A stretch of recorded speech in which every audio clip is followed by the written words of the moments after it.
Hello, everyone. Welcome to the Our Eyes Experience. For those of you who have been following us for a while, you probably remember this as some of our talks on our Instagram lives that we used to do. And now we've kind of transitioned over to YouTube to be able to give you all more just content and being able to hear different topics from different professionals like ourselves. And so I'm Toria Carter. I am the treasurer for Our Eyes Wellness. And then we have Siobhan here. I'll let her introduce herself. Hi, everyone. Siobhan Scarrett. I'm the director for iWise Wellness. And so today we're going to talk to you with it being February and love is in the air. We want to talk to you about something that's really near and dear to our hearts, and that's self-love. And so a lot of times in February, with it being the month of Valentine's Day, we hear about the love of couples, the love of people have for their families, the love outwardly that people show. But what's the love looking like that you're giving to yourself? Whether you're single, whether you are in a committed relationship, whether you got your little thing on the side, no matter where you're at, what does that love for yourself look like? And so both me and Siobhan have talked like for years about just self-care and self-love and the things that we do to pour into ourselves. And so we kind of just wanted to talk to you all about that. Siobhan, do you have anything else you'd like to add within that intro? No, I'm just ready to get to talking. I'm just excited that we're doing this because I think no matter where people stand in relationships or whatever, it's just important to start with loving you. And so on that note, why do you think it's so hard for people to love themselves? Because we're not taught to, right? We're taught to give to others and show others, to be humble, to not be vain. But loving yourself has nothing to do with vanity. Loving yourself has nothing to do with being less humble or being selfish. I think the only way that you can give to other people is if you start looking for you, right? One of the conversations that I have often with my village, with my therapist is like, how are you doing this for you? Are you doing this for someone else? Are you your own muse? And understanding to stop that inner critic of like, I don't deserve love or I need to give it to someone else, when in actuality, it should start with us. So I really think it's because it's not instilled with us. It's really, we're told to give the love out, not how to start from within. No, I 100% agree with that. And something I would want to add is I think we're also taught, like you said, we're taught to give it out, but we're taught to do it in like relationships, as far as like whether with a partner, those romantic relationships. That's how we're taught to love. We see it all over through movies, TVs, shows, anywhere. We're always taught, oh, this is how you need to be a better woman for your partner. This is how you need to be a better man for your partner. But it's nowhere taught, hey, this is how you should love you, like you said. And it's monetized on how to be a better romantic relationship partner than it is. So I think more people are starting to get on the bus of, self-care and self-love, but still the number of years that it has been just critically monetized on those romantic relationships. I mean, like I mentioned, it's Valentine's Day. We have an entire holiday devoted to romantic relationships. Absolutely. And looking back, I remember growing up, my mom, every Valentine's Day, we had a Valentine's dinner, right? And she would help me go pick out a gift, right? And I think and even with that, I had my own issues with self-love, even though that like it was instilled in me, right? And seeing her do that growing up had me rethink as I came into my formative years of like, I'm gonna take myself out to dinner. I'm gonna buy myself a pair of earrings, right? And once again, not going to be selfish, but it's like, I think she was just and just thinking about her own development.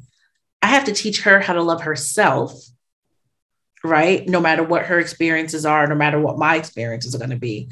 And I think that's just real important, right? If we start that from such a young age, but even when we do, people have their experiences and forget, right? So it's not just about how the other people constantly remind us. How do we remind ourselves? Yes. And then also when dealing with those toxic relationships in your lives where someone might have really beat down into you that you're not worthy, you don't deserve love.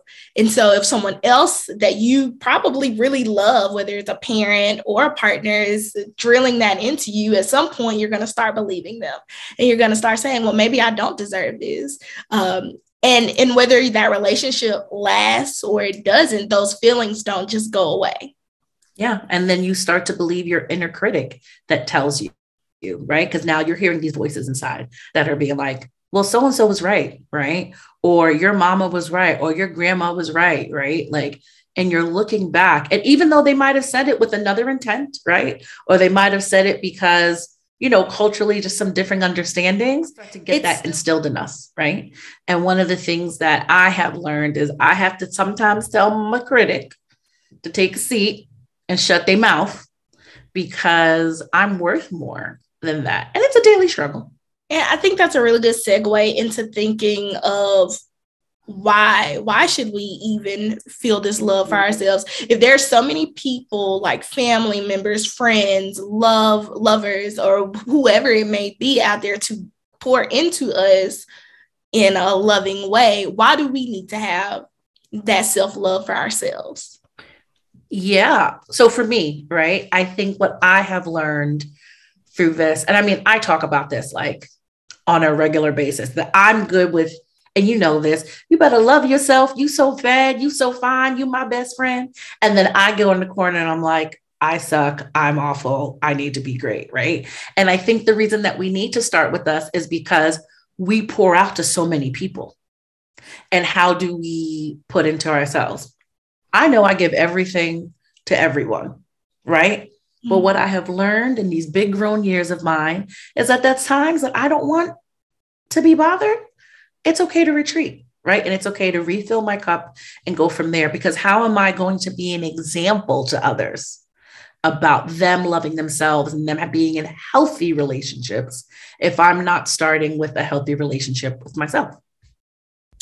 I agree. I feel sometimes that me being a single woman, I have this list that I'm looking for, like tall, dark, and handsome, gotta have that job, what them savings looking like. 401k, like I have this list of how I want a man to be worthy of my love, of my affection. But then I think taking a step back is like, do I do the same for myself? For myself. Absolutely. Like, why depend on someone else to do it for you? And I know that's what my mom instilled the way that she did with me. I remember as I was growing up, she would be like, her and my Uncle Danny, who he tells me all the time, if you can't bring someone in here that does what I do for you, you can't, right? And one of the things they have always told me is like, you don't need to wait on somebody else to do this for you, right? I remember getting pedicures with my mom, Uncle Danny taking me to college campuses, which was so awesome because I had these examples of these two people that I don't know what they went through, but those lessons and those examples of, minimally taking care of themselves and doing it for themselves was really different. That as I got older, I got into some interesting relationships and codependencies and some toxicity, which is why I started to get into work with healthy relationships. But there were still some things I always did for me. Right. And those are the things that I realized I needed to keep, and that my standards for other people is one thing, but what are my standards for myself? Mm-hmm. Right. What am I when I say that I don't want a friend to do this to me, or a partner to do this to me, or a family member, am I allowing myself to not give myself the same care I don't want them to not give me? Mm-hmm. And you said something earlier that I kind of want to go back on, because I don't think a lot of people realize that they're doing this, but codependency and the need to have a romantic partner and not understanding where that's coming from. Because there's one thing, yes, I would love to be in a relationship. I would love to have my person, but at what cost? And what is the reason? Yeah, at what cost? So let me precursor that I'm not a therapist, right? So I'm only telling y'all about my experiences. As I look back, I will tell you that one of the things I read books with my homies, right? As we talk about these things, like we're reading one now, right? And it's so interesting that as we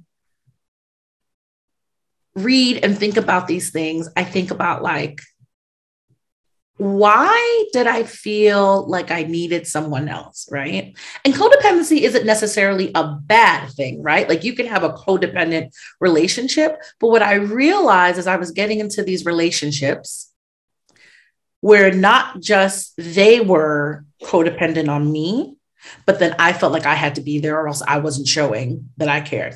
Mm-hmm. And I had to be there night and day and night. Otherwise, they would think I'm doing something else. And I was like, I don't think that works, right? As I started to explore what I wanted my relationships to be like, I started focusing on my family and friends because I felt like those are going to be the most lasting relationships I have.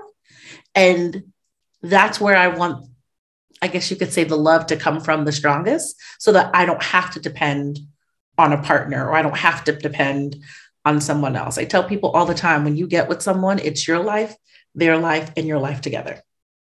But if that other person doesn't have a life, then you kind of get sucked into it, or vice versa. And then y'all around each other 24/7, eating chips and doing nothing. Right. Like it doesn't make no sense just for the sake of being in a relationship, just for the sake of saying you have someone.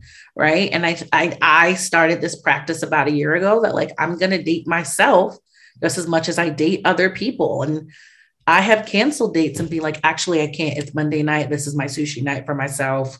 I have to read my book. I'm not giving that up just to be cuddled up with somebody. Even though I want to be cuddled up with somebody. And I think before we go into too much of the things that you do, I think that a lot of people, when they just, and again, I can't speak for everyone. I know I can speak for myself and the things that my friends have told me, but a lot of times it's just, people are just afraid to be alone. Yeah. And I think we get confused or just thinking the different meanings of alone and lonely. Yes, absolutely. Absolutely. And it's okay if you're lonely. Like we all go through those seasons of feeling lonely. But then I think we need to take a step back and think, are we truly alone? So going back to what you said about friends and family providing you that love. And I know, again, like for some people, it's like, I really want that romantic partner. And there is nothing wrong with wanting that. But I think it's really, again, at what cost? So are you making these decisions based on feeling alone, or are you just lonely? So I think and how are you having conversations? Yes. Right. Are you having those conversations with your potential partner, even like your friends and family, right? Like boundaries. That's a big thing, right? Like this is my boundary, but this is also how I keep my sanity. And also I don't need to be around you all the time. Right. But also thinking about how you replenish. Now, if you replenish around people, that's fine. Right. But how are you doing it in a healthy way that your boundaries are there for you to feel that you are fulfilled at the end of whatever the interaction is? Exactly. And I don't want to not speak on the obvious elephant in the room in the country of, coronavirus.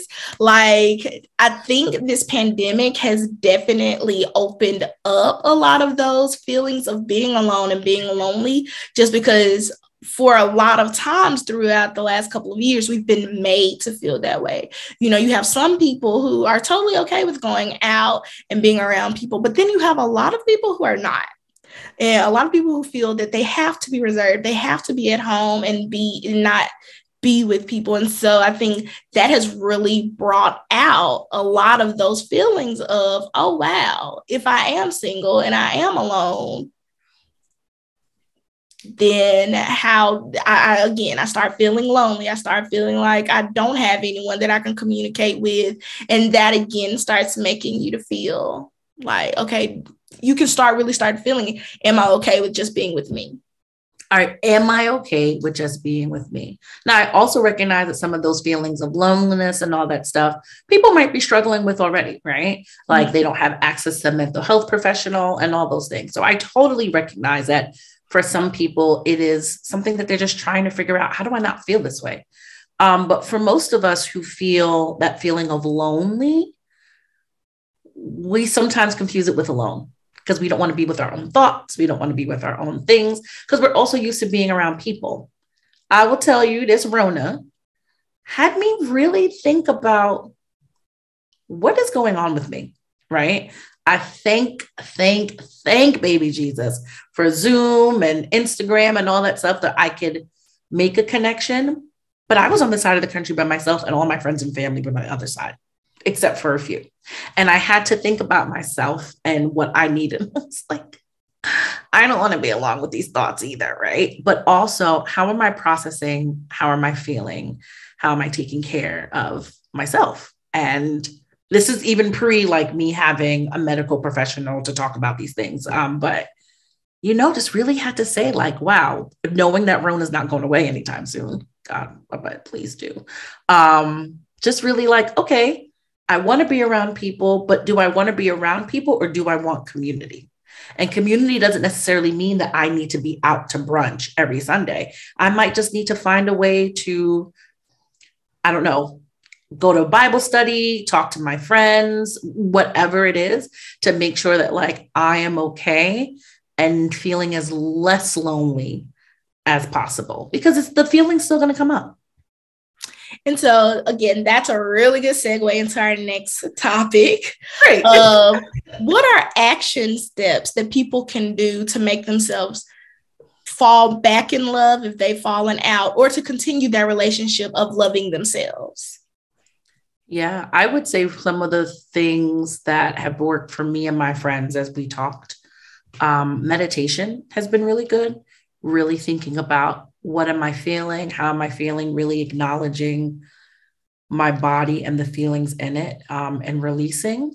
That is, I mean, I hear a lot of my friends to do that. One of the things that I have learned to do is I write like a letter to myself when I'm feeling away so that I can go back if I'm feeling that same way and be like, see, like, it might be bad, but this was a little better than when this was this bad. Like, you're fine. And I think part of it is also talking about it, right? In the healthiest ways possible. Whether it's telling, my friends, listen, right now, I ain't good. I need a minute. I ain't good. If having access to a mental health professional, absolutely. Or just someone that you can confide in, right? Having those healthy relationships and boundaries still with it. Not sit there and commiserate, but sit there and figure out, okay, what am I going through? How am I going through this? Or you're going through this? Okay, how do we take care of each other in the healthiest way possible of doing this? And then, those everyday things. I'm not going to lie. Every 4 weeks, I'm at the nail shop. Don't nobody bother me, right? And like, there are just some things that I keep up on because I'm like, this is a part of me feeling good for me. This is about me really thinking about how I feel good. So whether that's a walk, if that's going to the gym, if that's going out to sushi once a month, whatever it is for you in your circumstance, I think when people think self-care and loving themselves, they have to do whatever's like on Pinterest or Instagram. You do whatever makes you feel good in the healthiest way possible. No, I love all of that. And something you said earlier was date nights for yourself and setting that time. So, and you also mentioned boundaries earlier. And I think this is important because when people are doing what they want to do, they do it. And so you need to do the same thing when it comes to activities for yourself. Put it in your calendar as if it's a meeting and let people know, hey, I actually have something going on at that time.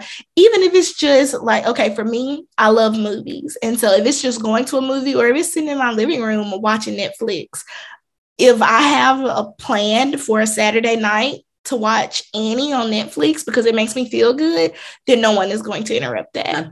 No one. Absolutely. And of course, you come into emergencies and you got to do what you got to do then. But you have to put in that time for yourself to do those things that you like. If it's, hey, I really want to go to this restaurant and none of my friends or family members want to go with me, still go to that restaurant.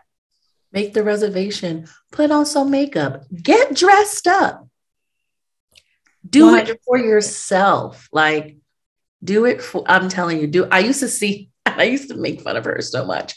My mom used to do that. And I was like, where is she going? She was like, all right. She would leave me with the sitter or leave me with my aunt. And, I would ask her what she did when she came back. And at first in my head, I thought she was lying. Like maybe she had a boo on the side and didn't want to tell me. But my aunt was like, no, your mom used to just go into New York City and be like, okay. And I look at her like, ma'am, where you going? Why I gotta go stay with Auntie Linda? But I just realized looking back on those examples, and I didn't realize it till I got older. She set an example. And once again, don't know what she was going through. Take care of yourself. And just seeing that, I started to put a lot of those practices once I was older and was like, oh, I get it now. I totally get it now. I'm supposed to be going to brunch with people. I was like, nope, I have this recording. I have things to do. I also bought stuff to make myself French toast, bacon, and mimosas because I just want to be by myself today. That's all I want. It's nothing against anyone, but this is how my spirit is going to be healed today. And no one can interrupt that. And one thing that I love, I think a lot of people know about the love languages, the different love languages of words of affirmation, physical touch, quality time, gifts. I'm missing one.